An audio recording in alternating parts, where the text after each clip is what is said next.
Pour un devoir de mémoire, le ministre de l'Action humanitaire, de la solidarité des personnes âgées a déposé une gerbe de fleurs au carré des martyrs. Hausse des prix de transport urbain et périurbain. Pourquoi cette augmentation? Notre reporter Agibou Koulibaly est allé à la rencontre des différents acteurs du secteur. Son reportage dans cette édition. Voilà pour les titres. Mesdames, Messieurs, bonsoir et bienvenue dans ce journal. Le président de la République par intérim a reçu ce matin en audience le grand chancelier des ordres nationaux du Niger et le ministre sénégalais de l'hydraulique et de l'assainissement. Sur le grand chancelier des ordres nationaux du Niger était venu présenter les condoléances du peuple nigérien au peuple malien après le décès du colonel Koké Dambélé. Le ministre sénégalais de l'hydraulique et de l'assainissement, lui, est venu faire le point des préparatifs de la 15e conférence des chefs d'État de l'Organisation pour la mise en valeur du fleuve Sénégal, OMVS, qui se tiendra à Nouakchott, en Mauritanie. Reportage Mamari Kone. À quelques jours de la 15e conférence des chefs d'État de l'Organisation pour la mise en valeur du fleuve Sénégal, le ministre sénégalais de l'hydraulique et de l'assainissement, président du Conseil des ministres, était venu rendre compte de l'état des préparatifs au président en exercice de l'organisation. Un sommet prévu les 25 et 26 mars prochains à Nouakchott, en Mauritanie. Nous avons donc reçu ces instructions pour que ce sommet se passe dans d'excellentes conditions. Et nous sommes à pied d'œuvre depuis que la décision a été prise. Et nous appartenait donc de venir lui rendre compte de l'état d'avancement et recueillir ses instructions. Vous savez, les chefs d'État ont pris la décision donc de la tenue de cette conférence. Et chez le président de la République du Mali nous a instruit de faire en sorte que cette conférence se tienne dans d'excellentes conditions. Le grand chancelier des ordres nationaux du Niger a été ensuite reçu en audience par le président de la République par intérim. Ces derniers étaient venus présenter les condoléances des autorités nigériennes aux autorités maliennes après le décès du colonel Koké Dambélé, grand chancelier des ordres nationaux du Mali. Tout ce qui touche le Mali touche le Niger. C'est pour cela que le président Issoufou m'a dépêché pour venir partager avec le peuple malien la douleur qui vient de l'éprouver. Je profite de l'occasion pour implorer Allah, notre Seigneur le Tout-Puissant, qu'il accueille le colonel Dambélé Koké dans son royaume, de façon à ce que son âme repose en paix. Auparavant, le colonel Boulama Manga s'était rendu dans la famille du défunt pour présenter ses condoléances, un acte qui a été salué par les parents du colonel Koké Dambélé. 22 mars 1991, les Maliens se souviennent encore de ce vendredi noir, ouvrant ainsi la voie à un Mali démocratique. Pour commémorer cet anniversaire, le ministre de l'Action humanitaire, de la solidarité et des personnes âgées a déposé une gerbe de fleurs au carré des martyrs, un devoir de mémoire pour exhorter les Maliens au recueillement et au pardon pour un Mali démocratique et apaisé. Nous y reviendrons au cours de ce journal. Le ministre du Travail et de la Fonction publique et les relations avec les institutions communique en application des dispositions de la loi numéro 05-040 du 22 juillet 2005 relative aux fêtes légales en République du Mali. La journée du mardi 26 mars 2013 est chômée et payée sur toute l'étendue du territoire national. 22 mars 1991, les Maliens se souviennent encore de ce vendredi noir, ouvrant ainsi la voie à un Mali démocratique. Pour commémorer cet anniversaire, le ministre de l'Action humanitaire, de la solidarité et des personnes âgées a déposé une gerbe de fleurs au carré des martyrs, un devoir de mémoire pour exhorter les Maliens au recueillement et au pardon pour un Mali démocratique et apaisé. Le récit de Mohamed Diarra. C'est le vendredi 22 mars 1991 que des centaines de personnes étaient descendues dans les rues de Bamako pour dire non au régime du président Moussa Traoré. Certains ont même donné leur vie pour l'avènement de la démocratie au Mali. Hasard de calendrier, le 22e anniversaire des victimes de la répression est célébré un vendredi. Tout est symbole. 22 ans de recueillement, 22 ans de sacrifice, 22 ans de pensées et de souvenirs à l'endroit de ceux qui ont perdu leur vie pour que le Mali accède à la démocratie, à la liberté, au pluralisme politique et d'expression.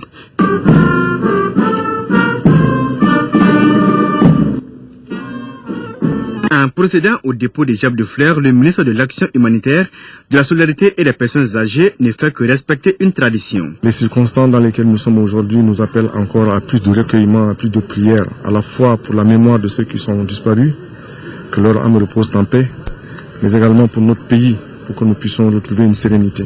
Une cérémonie de recueillement à laquelle on prépare les acteurs du mouvement démocratique, les parents des victimes et plusieurs autres personnalités. Le 22 mars, on manifeste comme on le fait chaque année pour que ceux qui sont auteurs de ça, ceux qui ont commis ces crimes, sachent que nous sommes là. Nous n'avons pas oublié, nous n'oublierons pas. Et nous avons une pensée pieuse pour ceux qui sont morts pour le Mali. L'ADVR réaffirme son soutien aux institutions de la République et salue la présence des troupes étrangères qui combattent aux côtés de l'armée malienne. Dans notre édition d'hier, nous vous parlions des événements survenus dans notre pays le 22 mars 2012 avec le rappel des faits. Aujourd'hui, la rédaction s'est intéressée à d'autres aspects de cette crise. Un an après ce coup de force, les politiques jettent un regard rétrospectif sur l'évolution de la situation. Aujourd'hui, les regards sont tournés vers des élections présidentielles et législatives, des élections qui sont annoncées pour le mois de juillet prochain. Est-il possible de respecter ce calendrier? Dossier signé Bourama Traoré.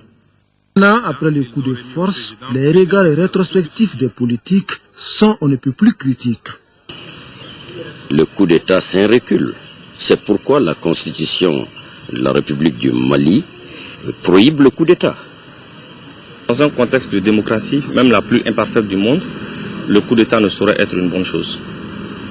Notre Constitution qualifie le coup d'État de crime. Le coup d'État du 22 mars 2012 a permis au Mali d'être débarrassé des régimes corrompus et fraudeurs.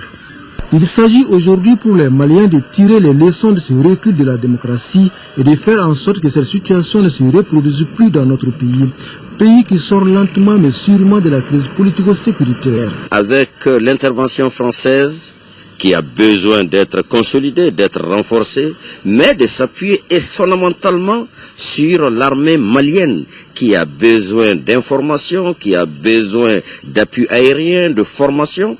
J'en suis sûr que les Maliens ont les moyens de se relever. Il faut que nos troupes soient davantage équipées, que l'esprit de corps revienne dans l'armée, le patriotisme, le courage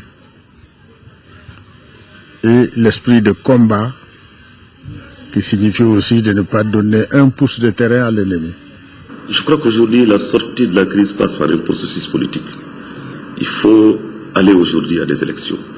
Je pense que les deux missions du gouvernement actuel, des autorités de la transition, étaient la libération du Nord et également l'organisation des élections. Ces élections sont prévues avant la fin du mois de juillet selon les autorités de la transition. Mais les conditions sont-elles réunies pour respecter ce calendrier? La réponse des politiques est mitigée. Techniquement, je pense que c'est faisable. C'est en toute responsabilité que les autorités ont mentionné dans la feuille de route adoptée par l'Assemblée nationale et j'espère que chacun s'emploiera pour que les dates soient respectées. Mais il y a un certain nombre de conditions, notamment la relecture du code électoral, la recomposition de la CENI, les dispositions pour distribution transparente des cartes d'électeurs. Là où nous sommes, notre territoire n'est pas encore revenu, à plus forte raison pacifié, à plus forte raison organisé. L'administration n'est nulle part dans les régions du Nord. Les populations ne sont pas retournées chez elles. Nous sommes perplexes pour qu'il y ait des élections transparentes, crédibles. Il faut que ceux qui organisent ces élections soient au-dessus de tout soupçon. Nous devons tout faire pour que ce calendrier soit respecté. Maintenant, l'impossible est tenu. Mais aujourd'hui, nous devons nous préparer à aller à ces élections pour avoir des autorités légitimes. Ce qui devra permettre au Mali de refermer cette page douloureuse de son histoire et de reprendre toute sa place sur la scène internationale. Autre dossier, parlons maintenant de la reconquête du Nord. Ils n'ont pas pu résister aux forces de frappe de l'armée malienne appuyées par les forces françaises et celles de la MISMA. Les terroristes qui ont occupé le 2/3 du territoire malien ont fini par se retrancher dans le massif de l'Adra des Iforas. Transformé en sanctuaire. On se rappelle, la reconquête des régions sous occupation a débuté le 11 janvier avec l'opération Serval. 70 jours après le lancement des opérations, les régions de Tombouctou, Gao et certaines villes de la région de Mopti sont libérées. Les combats se poursuivent dans le massif des Iforas. Les forces maliennes et celles de la MISMA sécurisent les villes reprises. Aujourd'hui, dans les régions libérées, les populations sont partagées entre joie et inquiétude suite aux attaques asymétrique. Mohamed Diarra. Il y a un an, les 2/3 du Mali tombaient entre les mains des terroristes et autres narcotrafiquants. Pendant près de 10 mois, les populations des régions occupées ont souffert le martyre. Amputation, flagellation, lapidation, viol, séquestration et autres atrocités rythmaient la vie au quotidien des populations des localités sous occupation. Comme si cela ne suffisait pas, les djihadistes décident de progresser vers le sud avec l'attaque de la ville de Konna le 10 janvier 2013. Et c'est la goutte d'eau qui a fait déborder le vase. À la demande du président de la République par intérim Djonkouda Traoré, la France décide d'intervenir au Mali conformément à la résolution 2085 des Nations Unies pour stopper l'avancée des djihadistes. Ce fut le début de l'opération Serval. Dans la nuit du 11 au 12 janvier, des avions de chasse, les hélicoptères français entrent en action en appui à l'armée malienne. Dès lors, les choses s'accélèrent. L'armée française bombarde les repères et caches d'armes des terroristes. Au même moment, l'armée malienne continue le ratissage et la sécurisation des villes reprises. Le 21 janvier, l'armée malienne et les forces françaises libèrent les villes de Djabali et Douanzan. Requinqués par cette première victoire, la montée en puissance permet de libérer respectivement les 27 et 28 janvier 2013 les villes de Gao et Tombouctou presque sans combat. Nous sommes intervenus très rapidement. La première chose, c'était de stopper les groupes armés terroristes, ce que nous avons fait, avec finalement une rapidité et un certain succès. La deuxième phase, c'était de démembrer ces organisations qui font beaucoup de mal au Mali, comme vous le savez, non seulement sur la boucle du Niger, mais également dans l'ensemble du Mali, y compris le nord ou la partie plus éloignée. La population libérée exulte en guise de démonstration. Elle accueille dans la ferveur le président François Hollande venu remonter le moral des troupes françaises dans la poursuite des opérations. Après 70 jours d'opération, la plupart des repères des terroristes sont détruits et l'heure est maintenant à la sécurisation des villes reprises. Sur l'aspect militaire, nous disons que ça se passe sous la forme de ce que nous appelons contrôle de zone. Ça veut dire que nous avons récupéré le secteur et nous interdisons à l'ennemi de se manifester sous quelque forme que ce soit. Face à la puissance de feu de l'armée malienne et de ses alliés, les djihadistes changent de stratégie en s'adonnant à la guerre dite asymétrique. Ainsi intervient le premier attentat suicide dans l'histoire du Mali. La bataille n'est donc pas terminée. Les djihadistes se retranchent dans le massif de l'Adra des Iforas, leur principal sanctuaire. L'opération est menée par les forces françaises appuyées par les troupes tchadiennes.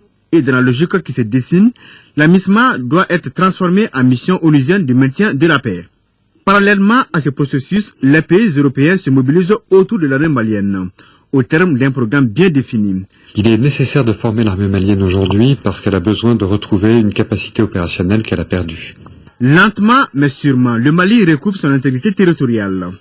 La conviction des autorités ainsi que celle des pays amis est claire. En finir avec les terroristes et les narcotrafiquants dans tout le Sahel. Et la presse malienne dans tout ça, comment elle se porte? En tout cas, ces hommes et femmes de médias travaillent dans des conditions souvent très difficiles. Le dossier sur la presse est signé Adama Kodjo. 22 mars 2012, 22 mars 2013, il y a déjà un an que le Mali connaît une nouvelle ère de son histoire. La crise dans le pays n'a pas épargné la presse dans son ensemble. Les conditions de travail des hommes des médias se sont considérablement dégradées. Les hommes de presse, en l'état actuel, ils continuent de dire ce qu'ils pensent, quel que soit ce que ça leur coûte. Sur les conditions de travail, elles ont été éprouvantes pour la presse pendant cette période, parce que par leur métier même, les journalistes sont obligés d'être en première ligne pour couvrir les événements. Et lorsque ces événements sont violents, cette violence se répercute forcément sur les journalistes. Sur le plan économique, c'est la baisse de la demande publicitaire qui est enregistrée, ce qui a porté un coup dur aux recettes des organes. À cela vient s'ajouter la réduction par l'État de l'aide financière destinée à la presse. Il faut voir les kiosques, il faut voir comment ça fonctionne. Aujourd'hui, les journaux ne marchent pas. Ensuite, on a même des problèmes pour tenir les journaux au plan interne. Donc, on a des problèmes économiques, des problèmes matériels. Il y a eu des dispositions qui ont été prises par les pays de la CEDEAO de manière à fermer les frontières, à faire l'embargo contre le Mali. Et ça fait effrayer quand même nos partenaires qui font des annonces chez nous, qui font de la publicité. Et dans cette situation de crise, naturellement, les gens ne passeront pas à la publicité. Il ne faut pas oublier que le coup d'État est survenu juste à la veille de la période électorale, si vous voulez, qui est une période de très très grosse production prévue par les journaux et par les radios, par les télévisions. Lorsque cette période a été annulée, ce sont des revenus qui ont été amputés dans les budgets des journaux. La loi sur l'audiovisuel avait été votée et promulguée, mais malheureusement, une semaine après la promulgation de cette loi, il y a eu un coup d'État. Et ce coup d'État a fait en sorte que le cadre réglementaire de ces lois n'ont pas pu être mis en place. Malgré les difficultés, les hommes de presse restent déterminés pour informer et sensibiliser les populations. Plus la crise s'accroît, plus l'intérêt des médias s'accroît dans la même proportion. C'est dans ce genre de contexte qu'on trouve la motivation. Les médias commencent à reprendre à l'intérieur parce que ça se sécurise au fur et à mesure. Une deuxième chose, c'est que la presse malienne, dans sa mission encore d'informer le public et d'être sur le front de l'information par rapport à la ligne de front, par rapport au théâtre des opérations, a installé une rédaction assez variée. Au moment où le pays s'apprête à organiser des élections, les défis à relever par la presse sont énormes. Des défis qui demandent beaucoup de professionnalisme dans le traitement et la diffusion de l'information. Les femmes du camp de Kati, en collaboration avec le collectif des Patriotes, étaient face à la presse ce matin. Objectif, avoir un regard rétrospectif sur le 22 mars 2012. Les femmes ont réitéré leur soutien à l'armée malienne et ses alliés. À la fin de la rencontre, les initiateurs ont déposé une gerbe de fleurs au monument de l'indépendance à la mémoire de tous ceux qui sont tombés sur le champ de l'honneur. Voilà donc... Nous retrouvons le reportage de Moussa Fani. Pour célébrer le 22 mars, l'association des femmes des camps de Kati et le collectif des Patriotes ont animé un point de presse ce matin. Au cours de cette conférence, les initiateurs ont invité tous les Maliens à soutenir nos forces armées et leurs alliés. Il est important aujourd'hui pour nous de nous souvenir de ce qui s'est passé il y a un an. Notre armée nationale n'était pas du tout équipée. Et cet événement-là a permis de faire comprendre aux Maliens que l'armée malienne n'avait pas d'équipement. Nous pouvons négocier avec le mouvement national de libération, le Nazawad, le MNLA. C'est le MNLA qui est à la base des atrocités commises à Aguelok. Je demande à la population d'être sereine, de faire confiance encore à son armée, à nos troupes, à nos alliés, notamment la France et les troupes africaines, et que le combat, la fin du combat est pour bientôt. Après la rencontre avec la presse, les organisateurs se sont rendus au monument de l'indépendance pour déposer une gerbe de fleurs en la mémoire des militaires tombés sur le champ de l'honneur. Le ministre de la Défense et des anciens combattants porte à la connaissance de l'opinion publique nationale que des informations récurrentes font état d'une commande de véhicules à réaliser sur les fonds mis à la disposition par les opérateurs de téléphonie mobile au profit des forces armées. Des procédures administratives avaient été engagées sans concertation avec le département de la Défense qui est en attente d'un lot important de véhicules du même type. Les fonds en question sont utilisés pour acquérir d'autres moyens complémentaires et assurer le renforcement des capacités opérationnelles des troupes. Le ministre salue et félicite l'esprit de l'engagement citoyen de tous les donataires et au profit de l'armée malienne et rassure que toutes les dispositions seront prises pour parachever la mise en condition des forces armées. Après la libération des villes du Nord par les forces maliennes et leurs alliés, l'heure est à présent à la reprise des activités économiques. C'est le cas à Gossi avec la tenue du marché à bétail, l'un des plus grands marchés du Gourma. Véritable rendez-vous d'affaires entre éleveurs, intermédiaires et acheteurs. Reportage de nos envoyés spéciaux Moussa Arimaïga et Aliou Touré. On est au marché comme ça et les activités ont repris. La difficulté que nous avons aujourd'hui, c'est l'absence de l'administration, ou de notre tutelle, de nos sous-préfets, de la brigade de gendarmerie. Chaque jour, on a des problèmes pour décharger un peu l'armée. Gossi, post-libération par les forces armées maliennes. Et dimanche, à Gossi, jour de foire, où la vie reprend avec tous ses faces dans une commune nomade, où l'activité économique repose sur l'élevage et le commerce. Gossi pense déjà au futur. Là, nous sommes au marché à bétail. Un vrai régal pour les yeux, pour apprécier ovins, caprins, camelins et bovins bien en chair et de race pure, à perte de vue, autour desquels un vrai business s'installe entre vendeurs, intermédiaires et acheteurs. Il dit que ça va servir de monture pour les déplacements, pour ces déplacements. Ce chameau a coûté combien? 300 000 francs. L'argent comme ça? C'est l'argent que tu as comme ça? Oui, c'est l'argent que j'en ai comme ça. Dans la situation habituelle qu'on connaissait avant, il y a moins d'animaux à cette période. Cela est dû au fait qu'il y a l'insécurité. La plupart des éleveurs sont partis ailleurs. Ça commence à revenir. Mais par rapport aux mois qui ont passé, il y a une nette amélioration. Les prix sont vraiment acceptables. Les prix sont acceptables parce que quand on vend un bœuf à 350 000, c'est vraiment acceptable. Les prix sont bien. Nous payons des taxes à la mairie, soit 1 700 000 dans l'année. Mais le problème qu'on a en tant qu'association, c'est que ce marché que vous voyez, il est près de 4 hectares.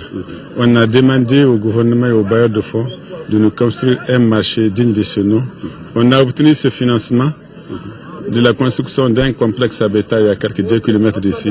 Mais malheureusement, ce n'est qu'1 hectare. Donc, c'est un manque à gagner pour nous. Quand on quitte 4 hectares pour aller s'installer dans 1 hectare, c'est vraiment un manque à gagner. Les gens, ils ont d'énormes problèmes. Ils amènent de l'eau en ville. Et là, les bidons de 20 litres est vendu à 250-300 francs. Bâti sur un espace de 4 hectares, exigu depuis toujours, le marché à bétail de Gossi est, selon les éleveurs, le plus important dans cet espace géographique de Gourma, recevant plus de 1000 têtes d'animaux chaque dimanche. Mais, pour la coopérative des éleveurs, les autorités communales de Gossi, qui saluent la fin de l'insécurité et le retour de la paix, leur seul problème depuis toujours reste le manque d'eau sur le site du bétail, dans une commune qui souffre elle-même du manque d'eau et dont toute la vie n'a de sens qu'autour de cette mare de 125 mètres carrés appelée la mare de Gossi, malheureusement qui commence à tarir elle aussi. Ça fait vraiment pitié et ça fait même pleurer parce que qui connaît cette mare dans les années 60 et la voir dans cet état aujourd'hui, rien ne nous laisse que de pleurer parce que c'est l'une des meilleures mares dans le Gourma. Elle a un potentiel extraordinaire pour les populations, pour les bétails et aussi pour les éléphants, tout l'écosystème. Cette mare, en réalité, c'est de l'or pour nous. Donc vraiment, l'appel que je lance à tous ceux qui peuvent apporter leur apport à cette mare, en surcreusement et même en appui aux gens qui font du boubou. Assurer la veille météorologique pour protéger les personnes et les biens, tel est le thème cette année de la journée météorologique mondiale. Chaque année, le 23 mars, l'Organisation météorologique mondiale, avec ses 191 membres, célèbre cette journée qui a pour objectif de contribuer à prévenir les catastrophes naturelles et à réduire le nombre des victimes et des dégâts causés par les aléas climatiques. À cet effet, nous vous proposons d'écouter le message du ministre de l'Équipement et des Transports. Il est au micro de Khadija Toukone. Au Mali, le service météorologique mène plusieurs activités qui concourent à la mise en œuvre de la veille météorologique au niveau national. On peut citer, entre autres, le renforcement des capacités de prestation de services par l'élaboration et la diffusion des prévisions météorologiques au bénéfice des populations. La réalisation des actions de pluie provoquées permettant de réduire les risques de déficit d'eau, mes chers compatriotes. Notre service météorologique continuera, sans nul doute, de s'acquitter pleinement de ses fonctions d'appui au programme de développement économique et social du pays à travers la transformation de l'information météorologique en conseil pratique d'aide à la décision. Dans le même registre, les responsables de l'Agence nationale de la météorologie ont organisé une conférence débat à la Maison de la Presse ici. Les missions de l'agence et l'intérêt de la veille météorologique sont les sujets débattus au cours de cette rencontre. Agali Agagissa. C'est pour donner plus de visibilité aux actions de l'Agence nationale de la météorologie que les responsables ont initié cette conférence débat. Cette rencontre s'inscrit dans le cadre de la célébration de la 50e édition de la journée météorologique mondiale. Il s'agit de commémorer l'entrée en vigueur de la Convention de l'Organisation météorologique mondiale. L'objectif de la célébration de la journée météorologique mondiale est de faire connaître davantage à l'ensemble de la communauté l'évolution du climat et ses impacts. Cette journée est donc l'occasion privilégiée de mettre en avant le travail que les services météorologiques et hydrologiques nationaux accomplissent au quotidien pour suivre, analyser et prévoir le temps. Assurer la veille météorologique pour protéger les personnes et les biens est le thème retenu pour cette édition. La veille météorologique s'inscrit dans une dynamique de prévention face à la variabilité et au changement climatique. Cette veille nous donne des informations sur les phénomènes dangereux susceptibles de créer des désagréments sur les activités économiques et sur la vie des personnes. C'est compte tenu de ces enjeux que l'Agence nationale de la météorologie a vu le jour au Mali il y a seulement une année. On a 2 avions qui nous permettent de faire l'ensemencement. Nous comptons beaucoup sur, effectivement, sur l'accompagnement de l'État et l'accompagnement d'autres services afin que le Mali Météo puisse avoir les équipements appropriés. L'Organisation météorologique mondiale a remplacé l'Organisation météorologique internationale qui existait depuis 1873. Vivement les premières pluies pour dissiper cette grande chaleur. Autre commémoration en prélude à la journée mondiale de lutte contre la tuberculose célébrée le 24 mars. L'Organisation mondiale de la santé a organisé ce matin une conférence de presse à son siège. Avec les journalistes, les responsables de l'OMS et du ministère de la Santé ont échangé sur les difficultés rencontrées en 2012, les difficultés liées à l'arrêt de financement du Fonds mondial Youssouf Diakité. Ces difficultés sont principalement relatives à l'arrêt des financements du Fonds mondial, dont les conséquences sont bien visibles. L'insuffisance des fonds pour les sessions de monitorage et de supervision, des formations des nouveaux agents. À cela, il faut ajouter la démotivation du personnel. Actuellement, on a très peu de moyens pour mener sur le terrain les supervisions et on n'a pas aussi de ressources financières pour mener le monitorage au niveau des régions et au niveau national. Ces informations sont partagées par les différents responsables impliqués, notamment les coordinateurs nationaux de lutte contre la tuberculose, la conseillère chargée de la tuberculose à l'Organisation mondiale de la santé et le représentant du directeur national de la santé. L'Afrique supporte une charge disproportionnée de cette maladie, avec 26% des nouveaux cas enregistrés chaque année dans le monde. La tuberculose étant la cause de près de 40% de tous les décès d'adultes infectés par le VIH. Cependant, tous sont unanimes sur certains points. Pour gagner le pari de la lutte, précisent les conférenciers, il faut la diversification du partenariat, l'amélioration du système suivi et évaluation et la relance des activités du Fonds mondial. Car les menaces demeurent puisque le taux de détection de la tuberculose est de 70% et s'attaque généralement à une population relativement jeunes entre 20 et 40 ans des pays en développement. Nous parlons encore d'eau, célébration ce 22 mars de la journée mondiale de l'eau. Le thème retenu cette année est le dialogue et le partenariat entre les acteurs en vue de la promotion du secteur eau et assainissement au Mali. L'événement est marqué par une conférence au cours de laquelle les participants ont échangé sur les mesures à prendre pour mieux répondre aux besoins croissants des populations en eau potable. Tchemogo Konaté. Le dialogue et le partenariat entre les acteurs en vue de la promotion du secteur eau et assainissement. C'est le thème de cette édition 2013 de la Journée mondiale de l'eau. Instituée en 1992, la journée est célébrée cette année au Mali dans un contexte de crise. Une crise qui a entraîné le départ de nombreux partenaires évoluant dans le secteur. Conséquence, insuffisance des ressources pour mieux répondre aux besoins croissants en eau. La problématique de l'eau demeure préoccupante au niveau national. Et le gap pour l'atteinte des OMD demeure important.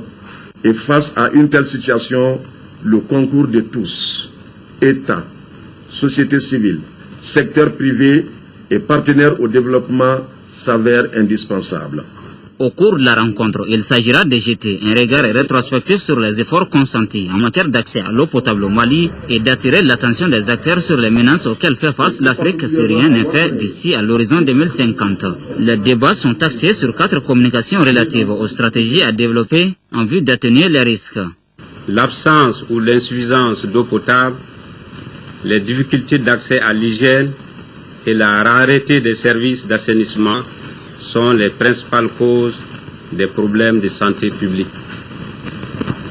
Un des objectifs fondamentaux du gouvernement du Mali est d'équiper la totalité des villages et centres ruraux non encore desservis d'un point d'eau moderne dans un proche avenir. Pour coller aux préoccupations de l'heure, il est prévu dans la mouvance de cette journée des émissions audiovisuelles sur l'ORTM et certaines radios de proximité.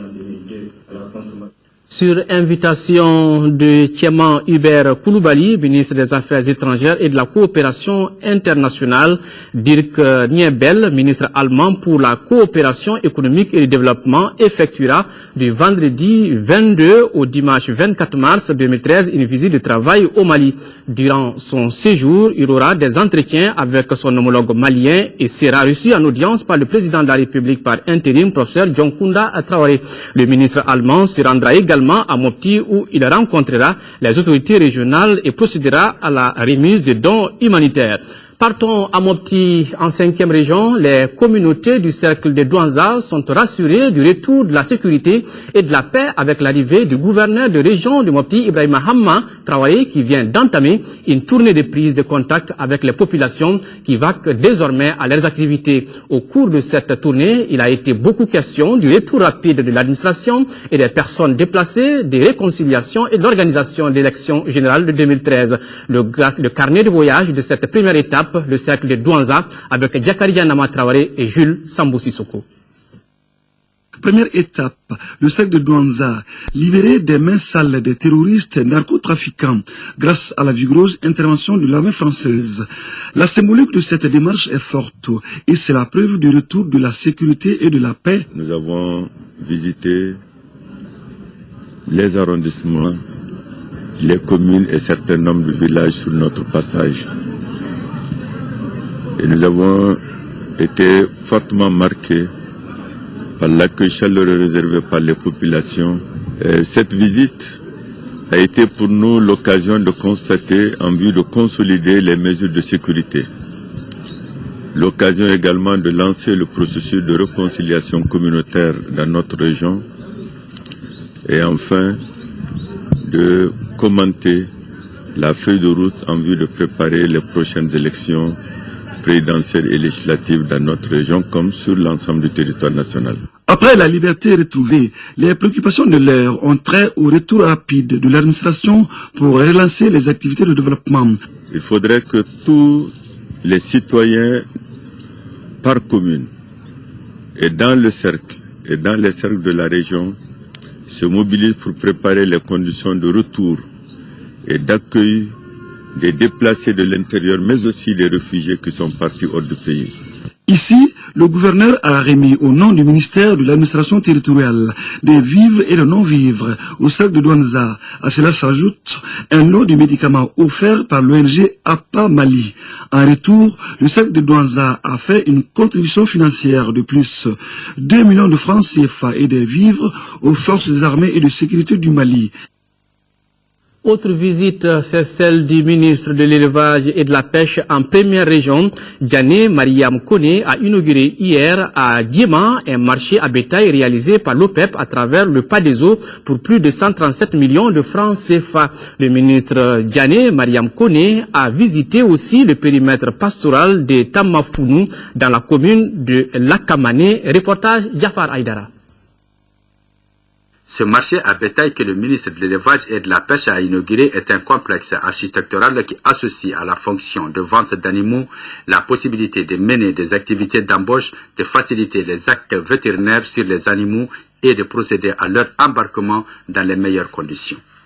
Il est composé d'un premier bloc de 19 boxes pour bovins de 20 mètres carrés, soit une superficie totale de 3800 mètres carrés pour une capacité de 760 bovins, un bureau pour gestionnaire, une salle d'attente, un bureau pour vétérinaire, un puits citerne avec 2 abreuvoirs. Le deuxième bloc contient 20 boxes pour ovins de 20 mètres carrés, soit une superficie de 400 mètres carrés pour une capacité de 500 ovins pour un coût de plus de 137 millions de francs CFA.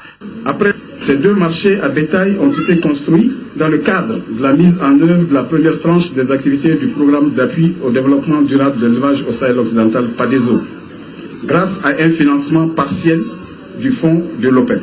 Ce marché a pour mission de contribuer à l'amélioration des conditions de vie et de revenus des populations bénéficiaires à travers la promotion et le développement des filières de production animale. Aujourd'hui, nous sommes en train de moderniser l'élevage.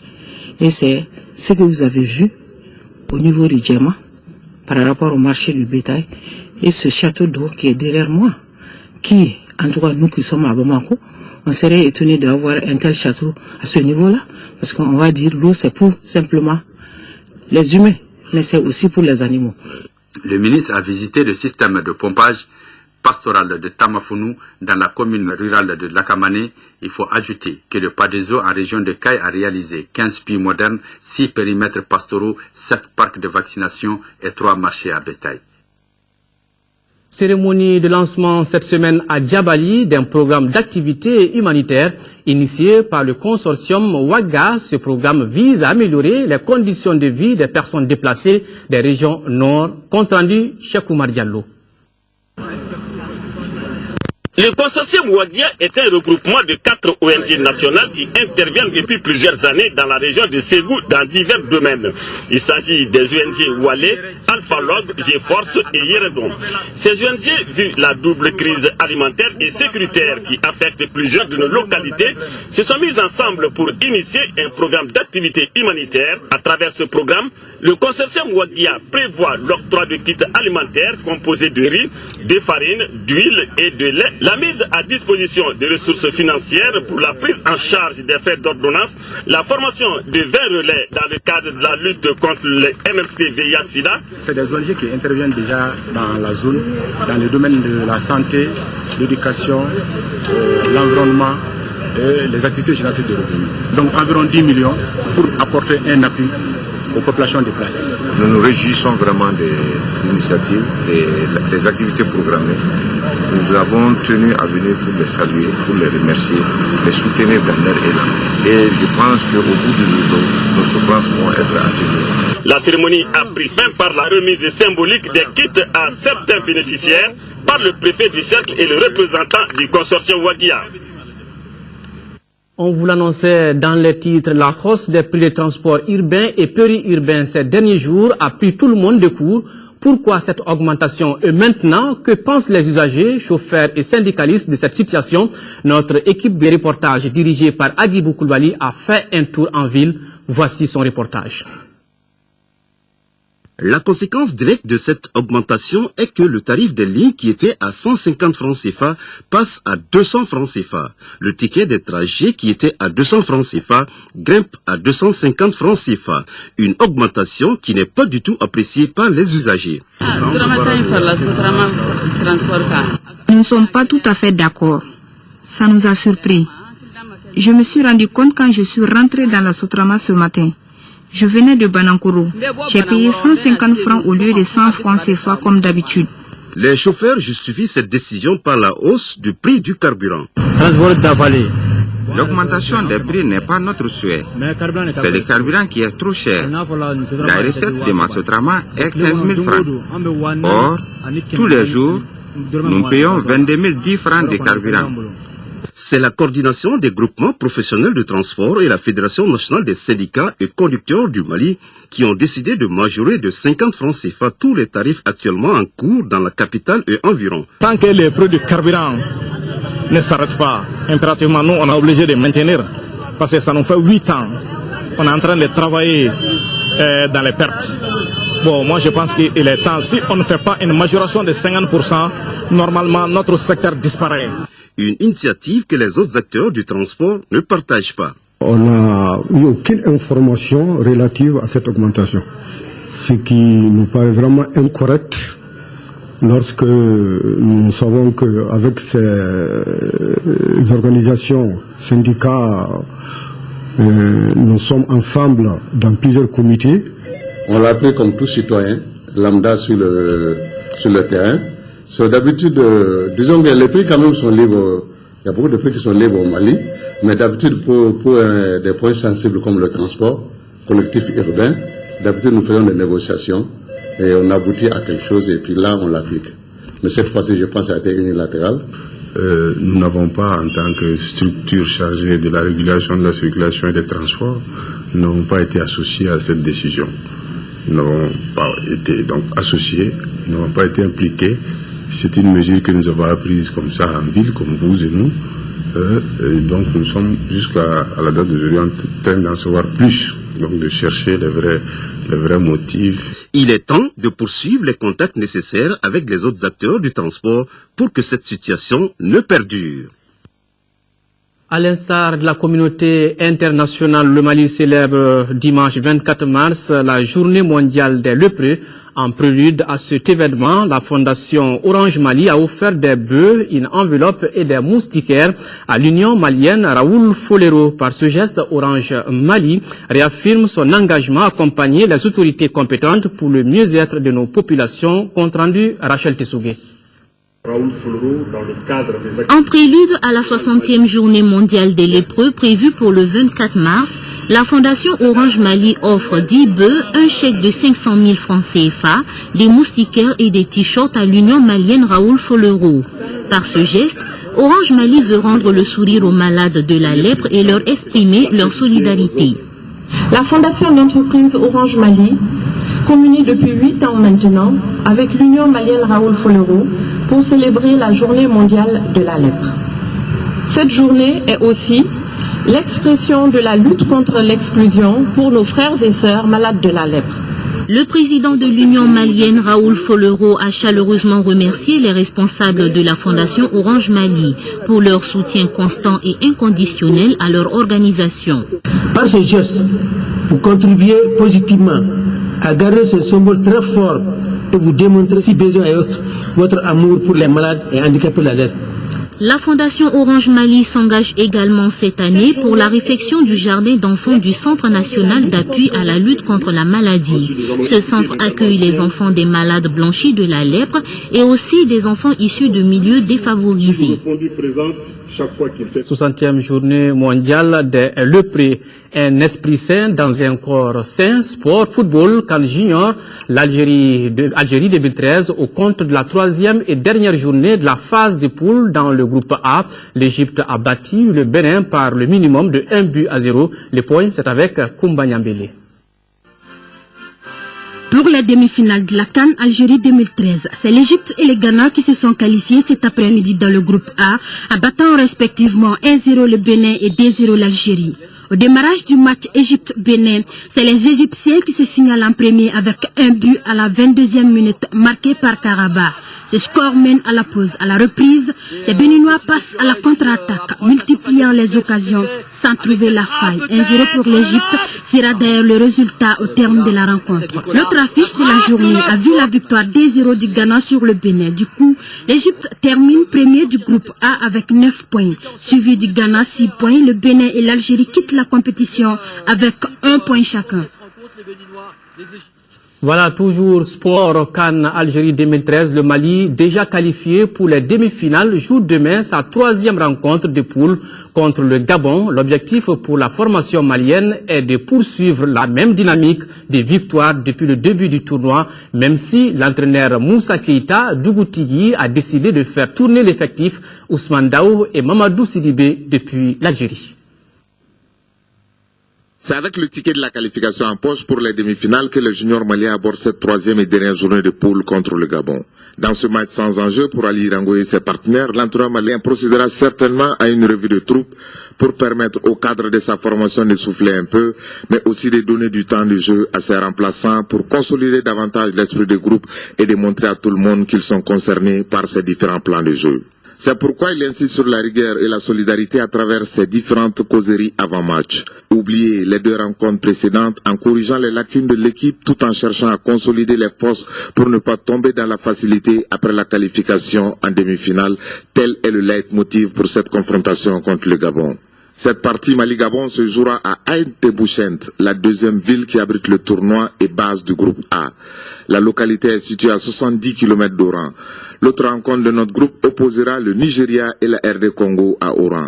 Après 2 journées, le Mali est en tête avec 6 points, 2e le Nigeria 3 points, le Gabon occupe la 3e place avec 1 point et la RD Congo ferme la marche avec 1 point.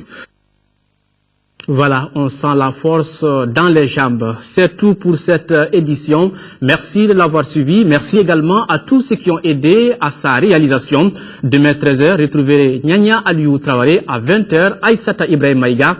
Alors, c'est tout pour cette émission. Tous derrière les forces armées de sécurité et leurs alliés pour la victoire finale. Retrouvez cette édition en tapant sur notre site www.ortm.ml. Qu'Allah bénisse le Mali. Au revoir.